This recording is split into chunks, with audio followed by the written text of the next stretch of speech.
Retired Army Lieutenant General Doug Lute, a former U.S. ambassador to NATO. He joins us now from Arlington, Virginia. Ambassador Lute, good morning to you. It's good to have you. First, I want to get your thoughts on that breaking news on the U.S. drone strike targeting an ISIS-K planner. The U.S. is warning of additional attacks in these final days, but the evacuation mission is still underway. Is there a risk this strike could make the situation even more dangerous for our troops on the ground there? No, actually, I think the strike demonstrates what the president promised, which was the development and execution of an over-the-horizon capability to strike terrorists if they pop up in Afghanistan.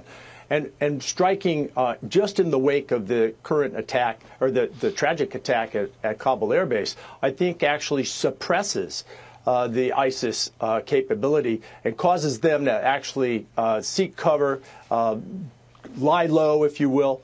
And probably has a good effect in terms of security around the airport. I'm sure many people are hoping you are correct on that. I do want to talk about this volunteer group of American veterans. They've been working unofficially to get at-risk Afghan elite forces and their families out of the country. Details of the mission truly extraordinary. There will be books, documentaries, and things that come out telling this story. But why did it come to this? And what does it say that these veterans feel compelled to act on their own without the help of the U.S. government? Well, I think, first of all, it shows the very close, tight, dedicated personal connection, interpersonal connection between American soldiers, American diplomats, and the Afghans who have worked so closely with us with such dedication over the years. Look, the reality is that the situation on the ground dictated the sort of tight security perimeter provided by the U.S. military, and it was only based on that tight security perimeter that these sorts of very hazardous, very risky operations took place. I don't know any details, but they're certainly inspiring stories.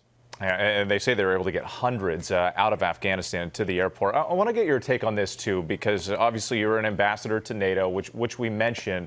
But what does the crisis in Afghanistan mean for America standing on the world stage, and how allies feel about the U.S. and its ability to keep its word, keep its commitments? Well, look, America's standing, America's reputation in the world, among NATO allies, but even more broadly, I think rests on two pillars.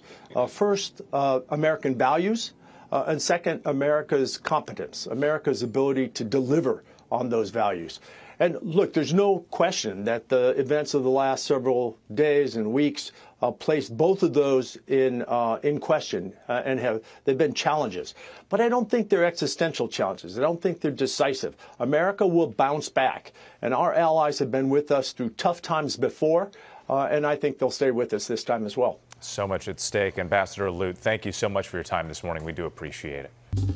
Well, hey there, GMA fans. Robin Roberts here. Thanks for checking out our YouTube channel. Lots of great stuff here. So go on, click the subscribe button right over here to get more of awesome videos and content from GMA every day, anytime.